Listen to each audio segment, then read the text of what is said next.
مرد وہ جاہل وہ بولتے ہیں جن کی وجہ سے وہ دائرہ اسلام سے خارج ہو جاتے ہیں، ان کا ایمان ختم ہو جاتا ہے اور وہ کافر ہو جاتے ہیں۔ اب وہ کون سے جملے ہیں، وہ کون سا بول ہے، اور آپ نے ہو سکتا ہے یہ کئی بار خود آپ نے جملے بولے ہوں، اور یہ بھی ہو سکتا ہے کہ آپ نے نہ بولے ہوں لیکن آپ نے کسی کو یہ لفظ بولتے ہوئے سنا ہو۔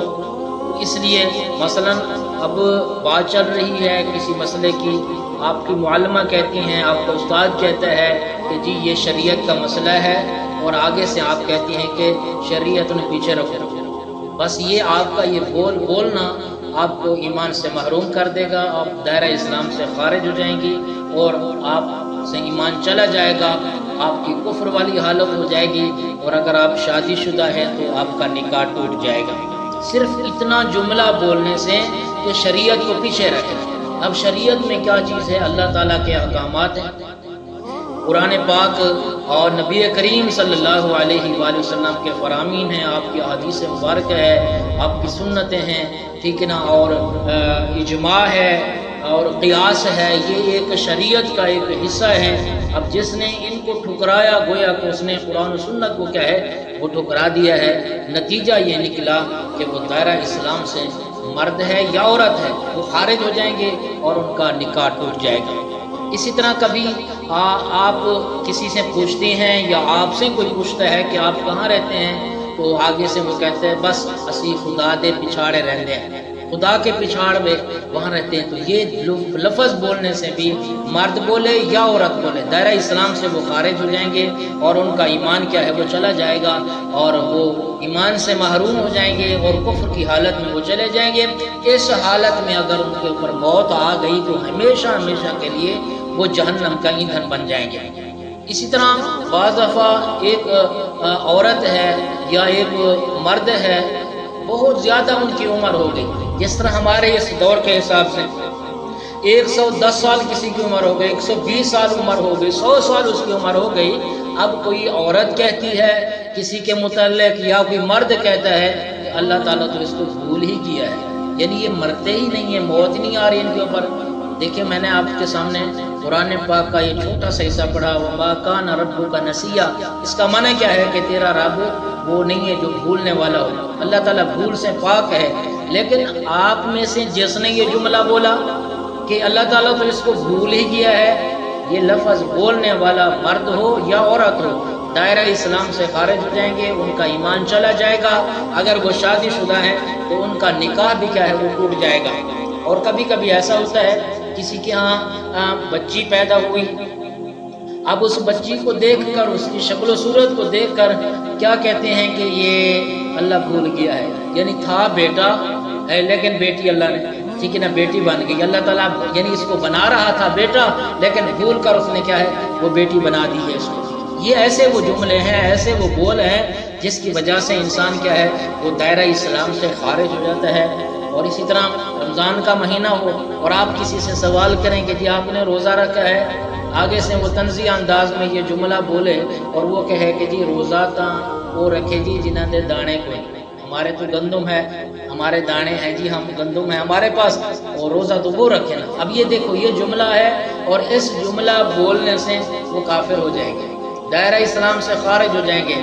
اگر وہ شادی شدہ ہے تو اس کا نکاح ٹوٹ جائے گا۔ یہ ایسے بول ہیں، ایسا جملہ ہے۔ اور کبھی اللہ پاک معاف فرمائے بعض گانے سننے کے شوقین ہوتے ہیں نا، وہ بعض ایسے کفریہ گانے بھی ہیں، ان کے ایسے ایسے جملے بھی ہیں۔ وہ ہے ایک جملہ جس میں یہ آتا ہے نا، خدا بھی نہ جانے تو ہم کیسے جانے۔ اب یہ اس کا کیا مطلب ہے؟ یعنی جس نے یہ گانا لکھا، جس نے یہ لفظ بولے، اب اس کیا کہہ رہا ہے خدا بھی نہ جانے تو ہم کیسے جانے۔ اب یہ کفریہ جملہ ہے، اور مسلمان جو گانے سننے کے شوقین ہیں وہ ان جملوں کو بار بار کیا کرتے ہیں وہ سنتے ہیں، اور ان کو خبر بھی نہیں ہوتی کہ یہ جملہ بولنے والا دائرہ اسلام سے خارج ہے، اور میں اس کو سن کر اگر میرا بھی یہی نظر عقیدہ ہو گیا تو کیا ہو جائے گا، کفر کی طرف چلے جائیں گے، اور ہمیشہ ہمیشہ کے لیے اگر اسی حالت میں موت آ گئی جہنم میں چلے جائیں گے ہمیشہ ہمیشہ کے لیے۔ اور یہ اچھا کبھی کبھی ایسا ہوتا ہے، ہم اسی مسجد کے اندر کھڑے، میری ایک ساتھی سے بات ہو رہی تھی، داڑھی کے متعلق ایسے نہ کوئی بات ہو رہی تھی تو وہ ساتھی کہنے لگا اگر استاد جی ایسی بات نہ ہوئی نا تو میں جو داڑھی شیو کراتے ہیں نا وہ شیو میں پیشاب سے کرواؤں گا. داڑھی کے اوپر نا پانی لگاتے ہیں نئی حجام وغیرہ, وہ کہتے ہیں میں پیشاب سے لگوں. میں نے کہا تو کافر ہو گیا ہے, دائرہ اسلام سے خارج ہو گیا ہے, تیرا نکاح ٹوٹ گیا ہے, دوبارہ کلمہ پڑھ. خیر سمجھدار ساتھی تھا, نمازی تھا, اور اس نے فوراً میرے سامنے اونچا کلمہ پڑھا. پریشان ہو گیا, غم زدہ ہو گیا. میں نے کہا تیرا نکاح ٹوٹ گیا ہے. اب گھر کے اندر گیا, اپنے بھائی سے اس نے بات کی. اس نے کہا یار مجھ سے ایسی غلطی ہو گئی ہے. اس نے کہا ایسی غلطی تو مجھ سے بھی ہوتی ہے. اس نے دوسرے دونوں بھائی تیسرے بھائی کے پاس گئے, کہنے لگے جی ہم سے تو ایسی غلطی ہوتی ہے, اور ساجی نے یہ بتا دیا ہے. ایسا بولنے سے, ایسا جملہ بولنے سے آدمی کافر ہو جاتا ہے, دائرہ اسلام سے خارج, نکاح ٹوٹ جاتا ہے. وہ تیسرا بھائی کہنے لگا ایسی بات تو مجھ سے بھی ہو جاتی ہے, میں نے بھی پتہ نہیں کتنی بار ایسا جملہ بولا ہو. اب تینوں بھائی اتنا پریشان ہو گئے کہ ان تینوں بھائیوں کا میں نے ان کے گھر میں جا کر تجدید نکاح کرایا, دوبارہ نکاح پڑھایا تھا میں نے. تو یہ کوئی چھوٹی بات نہیں ہے کہ ایسے جو جس کے جی میں ہے جو وہ بولے اور وہ ایسے سمجھے کہ بس میں صحیح بول رہی ہوں, یا مرد ہے وہ کہ میں صحیح بول رہا ہوں. تو ایسا نہیں ہے, بہت سارے ایسے جملے ہیں. اتنی عورتیں ہیں, خاص طور پر آج کل کی جو بچیاں ہیں کالج کی یونیورسٹیوں میں پڑھنے والی, مغربی تہذیب سے متاثر جو بچیاں ہیں, جو دین سے بیزار ہیں, قرآن و سنت سے بیزار بچیاں ہیں, ان کے سامنے ان کے رشتے کا انتخاب کرو کسی داڑھی والے کے ساتھ. کس انداز میں وہ داڑھی پر کیا کرتی ہیں, طنز کرتی ہیں, تنقید کرتی ہیں. اگر وہ داڑھی کو حقیر سمجھتی ہے تو دائرہ اسلام سے خارج ہو جائیں گے, ان کا ایمان چلا جائے گا. اور جس نے بھی یاد رکھیے, جس نے بھی داڑھی کی دیکھیں نا, یہ بعض لوگ کٹاتے ہیں نا, یہ گناہ ہے اور گناہ ہے کبیرہ ہے, نہیں کٹانی چاہیے, جرم ہے, گناہ کر رہے ہیں.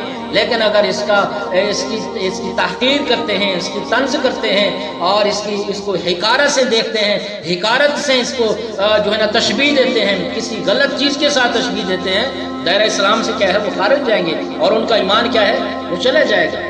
اور جن لوگوں نے ان چیزوں کی قدر کی ہے, اللہ تبارک و تعالیٰ نے بعض دفعہ اس سنت کے ادب پر اللہ تعالیٰ نے دنیا کے اندر ہی نقد انعام عطا فرمایا. لاہور سے ایک بارات جاتی ہے کراچی کی سرزمین پر. وہاں جب بارات پہنچی, دلہن کو علم ہوا کہ میرا ہونے والا شوہر, میرا خاوند جو دلہا بن کر آیا ہوا ہے, اس کے چہرے پر تو داڑھی ہے. جب دلہن کو علم ہوا, اس نے اپنی ماں کو بلایا, کہا میں نے تو سنا ہے کہ اس داڑھی کے ساتھ آیا بیٹھا ہے, اس کو کہو داڑھی کٹائے ورنہ میں نے اس کے ساتھ نہیں جانا. اس بچی کی والدہ نے اپنے شوہر سے بات کی. شوہر نے کیا ہے لڑکے والے کے جو فیملی تھی ان سے بات کی. انہوں نے لڑکے کو کہا کہ بھائی آپ ایسا کرو, کٹا, اور ہماری اور ان خاندان والوں دونوں کی عزت کا مسئلہ ہے. اس نوجوان نے کہا ان کی عزت کا مسئلہ ہے, کیا میرے محبوب پیغمبر صلی اللہ علیہ وسلم کی عزت کا مسئلہ نہیں ہے؟ نہیں کٹاتا میں نے, نہیں جاتی تو مجھے ضرورت ہی نہیں ہے ایسی عورت کی. انہوں نے بار بار اس کو سمجھانے کی کوشش کی, پریشر ڈالنے کی کوشش کی. آخر آپ اندازہ لگائیں, اتنی لمبا سفر کر کے, برات لاکھوں روپے خرچ کر کے, اور آگے انہوں نے ولیمے پر لاکھوں روپے خرچ کیے, اور اتنی بہت بڑا مسئلہ تھا. لیکن اس نوجوان کو بہت سمجھاتے رہے. اس نے بھی یہ عزم کر لیا تھا کہ جائے نہ جائے لیکن محمد رسول اللہ کی سنت کو نہیں کٹواؤں گا. جب دیکھا اس نے کہ مجھے بہت مجبور کر رہے ہیں, وہ نوجوان کہنے لگا آپ ایسا کریں, آپ یہاں رکیں, میں باہر جاتا ہوں, حمام پہ بال کٹوا کے نا داڑھی کٹوا کے آ جاتا ہوں. ٹھیک ہے. وہ گیا, بجائے حمام پہ جانے کے اسٹیشن پر گیا, وہاں سے گاڑی کی ٹکٹ کروائی, اور وہاں سے سیدھا لاہور میں پہنچا. اب لاہور میں جانا تو اپنے گھر میں تھا, لیکن اس کو خبر تھی بارات خالی آئے گی اور میری لتریشن ہوگی, پٹائی ہوگی. اب اس نے کیا ہے ایک مسجد کے اندر چلا جاتا ہے, پھر رات کو مسجد میں قیام کرتا ہوں, صبح کہیں اور چلا جاؤں گا, رشتہ داروں میں چلا جاؤں گا, یا جو بھی ہوگا صبح دیکھ لیں گے. رات کو مسجد کے اندر وہ سو جاتا ہے. اس محلے کے مسجد کے محلے کے اندر ایک نیک صفت سیٹھ انسان ہے, مالدار ہے. اللہ تبارک و تعالیٰ نے ان کے دل کے اندر ایک سخاوت کا جذبہ بھی تھا, نیک انسان بھی تھا. خواب کے اندر نبی کریم صلی اللہ علیہ وآلہ وسلم کی زیارت ہوتی ہے. نبی پاک صلی اللہ علیہ وسلم نے کیا فرمایا کہ فلاں مسجد میں جاؤ, میں محمد کا مہمان آیا ہوا ہے, اس کو اپنے گھر میں لے آؤ اور کھانا کھلاؤ, اور اس کو اپنی بیٹی کا نکاح دو, اور اس کو اس کے گھر میں پھر روانہ کرو. وہ نیک صفت انسان، وہ سیٹ، وہ مالدار انسان خواب دیکھا، آنکھ کھلی، نبی علیہ السلام کے خواب میں زیارت ہوئی، دل خوش ہے، اور صبح ہوتے ہی مسجد میں گیا، نوجوان نظر ہی نہیں آ رہا، اس نے اچانک دیکھا کہ ایک صف کو لپیٹ کر ایک نوجوان سویا ہوا ہے، سردی کا موسم تھا، بستر نہیں تھا، صف لپیٹ کر سویا ہوا ہے۔ اس نے اس کو اٹھایا، کہا آجو میں آپ کو اپنے گھر میں لے جاتا ہوں، اپنے گھر میں لے گیا، اس کو کھانا کھلایا، کھانا کھلانے کے بعد اپنا خواب سنایا، خواب سنانے کے بعد کہنے لگا بیٹا اب تو بتا کون سا تیرا نیک عمل ہے کہ خواب کے اندر تیرے رشتے کے لیے محمد رسول اللہ صلی اللہ علیہ وآلہ وسلم نے مجھے حکم فرمایا ہے۔ اب اس نوجوان نے بھی اپنا واقعہ سنایا، یہیں سے کراچی میری بارات گئی، مجھے داڑھی کٹانے کا کہا گیا، لیکن میں نے حضور علیہ السلام کی اس سنت کا احترام کیا، اس کا ادب کیا کہ میں وہاں سے بھاگ کر آیا ہوں، میرے والدین ابھی وہاں پر ہیں، باراتی سارے وہاں پر ہیں، لیکن میں یہاں بھاگ کر آیا ہوں، اس لیے میں یہاں پر آیا ہوں۔ مسجد میں ٹھہرا ہوا تھا کہ اللہ تبارک و تعالی اس کا میرا کوئی نہ کوئی حل نکالیں گے۔ اس نے کہا اللہ پاک نے تیرا حل نکالا، آج تیرا رشتے کا انتخاب خواب کے اندر محمد رسول اللہ صلی اللہ علیہ وآلہ وسلم نے میری بیٹی کے ساتھ تیرا رشتے کا انتخاب فرمایا ہے، بیٹا نکاح بیٹی میری کے ساتھ کر، اس کو بھی لے جا، فلاں مکان تیرے نام ہے وہ بھی تیرے حوالے، فلاں گاڑی بھی تیرے نام ہے وہ بھی اس کو لے جا، اور اپنے گھر کے اندر چلا جا۔ جب تیرے والدین باراتی رشتہ دار آ جائیں گے اور ان کو یہ سارا کا سارا واقعہ بتا دینا، بارات آ گئی، والدین آ گئے، رشتہ دار آ گئے، دیکھا تو آگے دلہن آئی ہوئی ہے، اس سے بھی کئی گنا خوبصورت بھی ہے، آنکھوں والی حیا بھی ہے، اور اس کو ان کو دیکھ کر وہ کہنے لگی یہ کیا کیا ہے، یہ کیا ماجرا ہے۔ اس نے سارا واقعہ سنایا، ایسے بھاگ آیا تھا، ایسے ایک آدمی کو نبی علیہ السلام کی خواب میں زیارت ہوئی، نبی علیہ السلام نے میرے لیے اس رشتے کا انتخاب فرمایا، اور اس منظر کو دیکھ کر، اس واقعے کو دیکھ کر کئی نوجوانوں نے توبہ بھی کی، اور حضور نبی کریم صلی اللہ علیہ وآلہ وسلم کی اس سنت کا رکھنے کا عزم بھی کیا، ارادہ بھی کیا، اور اس کا ادب اور احترام بھی کیا ہے۔ تو آپ اندازہ لگیں یہ آخر وہ کون سی عورت ہے، وہ کون سی عورت ہے جس کو یہ حضور علیہ السلام کی داڑھی اچھی نہیں لگتی، وہ توہین کر رہی ہے۔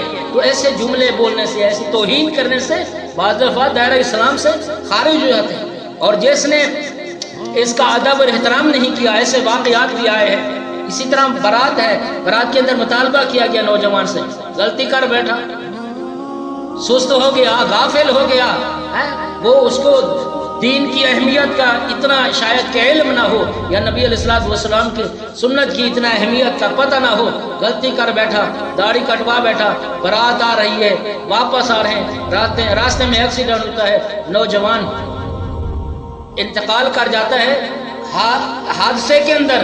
اور پھر ہوا کیا کہ جب اس کی لاش کو اٹھانے لگے تو اس کی داڑھی کے اوپر، جہاں داڑھی تھی اسی داڑھی والی جگہ پر ایک کالا سانپ ہے جو لپٹا ہوا ہے، اور اس کی پیشانی پر وہ ڈگ مار رہا ہے۔ اب اس کی لاش کو اٹھانے کے لیے کوئی تیار نہیں ہے۔ اللہ تبارک و تعالیٰ نے اس کو عبرت کا نشان بنایا ہے، نہ اس کو دلہن نصیب ہوئی، نہ اس کو وہ برات کی خوشیاں نصیب ہوئیں، نہ اس کو اپنے گھر میں پہنچنا نصیب ہوا، جس نے حضور نبی پاک صلی اللہ علیہ وسلم کی عزت، آپ کی سنت کی توہین کی اور اس نے احترام نہیں کیا، لیکن اللہ تبارک و تعالیٰ نے اس کو عبرت کا نشان بنایا، اور قیامت کی صبح تک یہ واقعات بیان ہوتے رہیں گے، اور جیسے ہی عبرت کا واقعہ آئے گا اس نوجوان کا بھی واقعہ سنایا جائے گا۔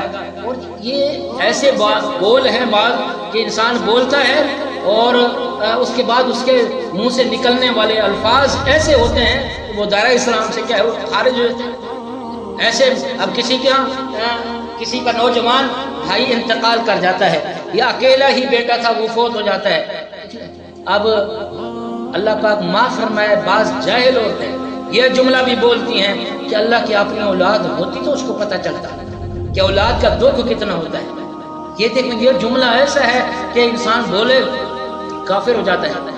اسی طرح بعض دفعہ کسی کا نیک آدمی اللہ کو پیارے ہو جاتے ہیں، نیک خواتین اللہ کو پیاری ہو جاتی ہیں، اب کیا جملہ بولتے ہیں کہ نیک بندیاں کی اللہ کو ضرورت ہے، اللہ کو کس چیز کی ضرورت ہے، وہ کس کا محتاج ہے، وہ تو کسی کا محتاج نہیں ہے۔ لیکن ایسے جملے بولنے سے انسان کافر ہو جاتا ہے، لیکن آج مرد ہوئے عورتیں ایسے جملے کیا ہے وہ بول رہے ہیں۔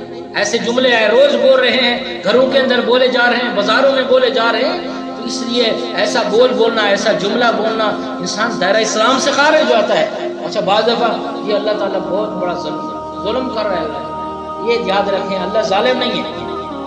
ان اللہ لا یظلم الناس شیئا، اللہ تعالیٰ کسی پر کوئی ظلم نہیں کرتا، ولکن الناس انفسهم یظلمون، اور لیکن لوگ کیا ہے اپنی جانوں کے اوپر خود ظلم کرتے ہیں۔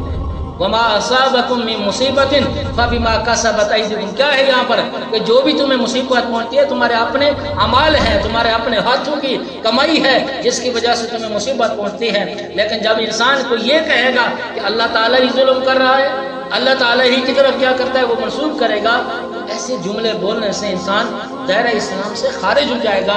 اس لیے آپ کبھی بھی ایسا جملہ اپنے منہ سے مت نکالیے، ایسا لفظ اپنے منہ سے نہ بولیے جس کی وجہ سے کیا ہے دائرہ اسلام سے خارج ہو جائیں، ایمان سے محروم ہو جائیں۔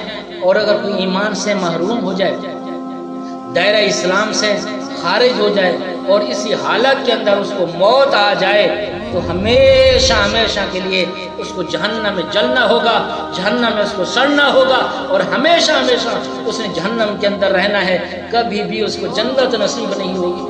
اس لیے جس کے دل میں رائی کے دانے کے برابر بھی ایمان ہے نا، اگر وہ جہنم میں چلا بھی جائے اللہ تعالیٰ اس کے ایمان کی وجہ سے ایک نہ ایک دن اس کو جہنم سے نکال کر جنت کا وارث بنائیں گے۔ لیکن اگر کفر پر موت آ گئی، کفر کی حالت میں اگر موت آ گئی تو کیا بنے گا؟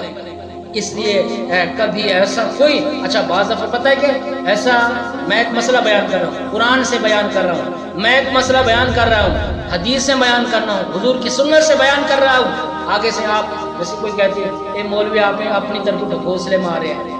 اب دیکھو ایسے بعض دفعہ لوگ مجمع میں تقاریر میں ٹھیک ہے نا ایسے ایسی باتیں کر جاتے ہیں، یا مرد ہوں یا عورتیں ہوں، وہ بیان کر رہے ہیں وہ شریعت کا مسئلہ، وہ قرآن کا مسئلہ، آگے سے وہ کہہ رہے ہیں یہ مولوی ڈھکوسلے مار رہا ہے۔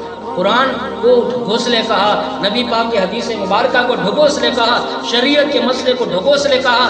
اس طرح کے کئی جملے ہیں جو بولنے والے بول رہے ہیں، دائرہ اسلام سے خارج ہو رہے ہیں، اور پاک پیغمبر جناب محمد رسول اللہ صلی اللہ علیہ وآلہ وسلم نے جو فرمایا، جس کا مفہوم کیا ہے کہ صبح کو مومن ہوں گے، شام کو کافر ہوں گے، شام کو کافر ہوں گے، شام کو مومن ہوں گے، صبح کافر ہوں گے۔ یہی وہ زمانہ ہے کہ نبی پاک صلی اللہ علیہ وسلم نے کیا فرمایا کہ قیامت کے قریب شوہر اپنی بیوی کے ساتھ کیا کریں گے؟ وہ زنا کریں گے۔ اب زنا کیسے ہوگا؟ میاں بیوی میں سے کسی نے یہ جملے بولے، وہ دائرہ اسلام سے خارج ہو گئے، ایمان ختم ہو گیا، نکاح ٹوٹ گیا۔ اب جب نکاح رہا ہی نہیں تو یقیناً زنا ہے۔ اولاد پیدا ہو تو آپ خود اندازہ لگائیں جس کا آپس میں نکاح ہی نہ ہو، اب اس کی جو اولاد ہوگی اس کو کیا کہا جاتا ہے؟ اس لیے ان الفاظ کو جاننا یہ ضروری ہے، یہ فرض ہے، اور ایسا لفظ بولنے سے اور ایسا جملہ بولنے سے، ایسا بولنے سے اپنے آپ کو بچائیں، اور اپنے آپ کو جو ہے نا وہ ایمان اپنے ایمان کی حفاظت کریں۔ آپ اپنے گھروں کی حفاظت کرتی ہیں، برتنوں کی حفاظت کرتی ہیں، کپڑوں کی حفاظت کرتی ہیں، الماری کی حفاظت کرتی ہیں، فریج کی حفاظت کرتی ہیں، پیٹیوں کی حفاظت کرتی ہیں، اور گھر کے صحن کی حفاظت کرتی ہیں، واش روم کی حفاظت کرتی ہیں، سب چیزوں کی حفاظت کی۔ اگر حفاظت نہیں کی تو اپنے ایمان کی حفاظت نہیں کی۔ یہ ہمیں پتہ چلا ہے کہ واش روم کیوں خراب ہوتا ہے، کمرہ کیوں خراب ہوتا ہے، بیڈ کے نیچے کیسے گند جاتا ہے، کیسے جھاڑو دینا ہے، پلی کیسے مارنی ہے، اس کی حفاظت کیسے کرنی ہے، برتنوں کو کیسے صاف کرنا ہے، کیسے سوٹی لگانی ہے، کیسے برش کے ذریعے کپڑے صاف کرنے ہیں۔ لیکن ایمان کو کیسے بچانا ہے کسی سے پوچھا ہی نہیں، کسی سے پوچھا ہی نہیں ہے کہ ہم نے اپنے ایمان کو اپنی موت تک کیسے بچا کر لانا ہے، اپنے موت تک اپنے ایمان کو کیسے لے کر جانا ہے۔ اس لیے اس کی بہت زیادہ اہم ضرورت ہے، ان جملوں کو یاد رکھیں۔ اور کوئی ایسا جملہ بولے، آج تک اگر کسی نے جملہ بول لیا ہے، آپ کیا کریں؟ اللہ تعالیٰ سے توبہ کریں، استغفار کریں، اور اگر شادی شدہ ہے اپنے نکاح کی دوبارہ تجدید کریں، نکاح کی دوبارہ تجدید کریں۔ کہیں ان کو کہ ہمارا اور تمہارا نکاح ٹوٹ گیا ہے، تو جملہ بولا تھا، میں نے جملہ یہ بولا تھا، ہمارا نکاح ختم ہو گیا ہے۔ اس لیے ایک اللہ والے تو فرماتے ہیں بھائی ہر مہینے کے بعد نکاح کی تجدید کیا کرو۔ وہ تو اتنا کہتے ہیں جس زمانے میں ہم لوگ ہیں پتہ نہیں کیا سے کیا کچھ کہہ جاتے ہیں، کیا سے کیا بول لیتے ہیں، پتہ بھی نہیں ہوتا کہ ہم کیا کہہ رہے ہیں۔ اس لیے کفریہ کلمات بعض لوگ اپنی زبان سے نکالتے ہیں، وہ دائرہ اسلام سے خارج ہو جاتے ہیں۔ اس لیے اپنے ایمان کو بچانا ہے، اپنے ایمان کی کیا ہے حفاظت کرنی ہے۔ آج ہر بندہ وہ ذمہ دار ہے نا، وہ زمین کی حفاظت، کھاد کب دینی ہے، سپرے کب کرنی ہے، پانی کب لگانا ہے، کٹائی کب، اور ہر چیز کی وہ حفاظت کرتے ہیں۔ پھر فصل پکتی ہے اور پھر اس کی کٹائی ہوتی ہے، پھر وہ تیار ہوتی ہے، پھر اس کو جو ہے نا وہ اس کی کٹائی کر کے اس کو گھر میں لایا جاتا ہے، پھر وہ ذمہ دار خوش ہوتا ہے، پھر اس کو بیچتا ہے، پیسہ کماتا ہے، اس کی حفاظت کی پورا ہر طرح سے اس کی حفاظت کی ہے۔ کیا کبھی ہم نے اپنے ایمان کی حفاظت کی ہے؟ ہمارے ایمان کی ہم نے حفاظت کی ہے؟ کیا ہم نے توبہ کے ذریعے ایمان کی حفاظت کی ہے؟ کیا تلاوت کے ذریعے سے اپنے ایمان کی حفاظت کی ہے؟ کیا نماز کے ذریعے سے اپنے ایمان کی حفاظت کی ہے؟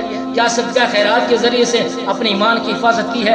کیا آنسو بہا کے اپنے ایمان کی ہم نے حفاظت کی ہے؟ آنکھوں کو جھکا کے ایمان کی حفاظت کی ہے؟ پردہ کر کے ہم نے ایمان کی حفاظت کی ہے؟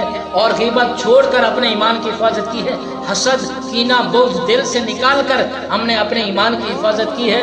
کیا ہم نے دوسرے کو اپنے سے اچھا سمجھ کر کیا کبھی ہم نے ایمان کی حفاظت کی ہے؟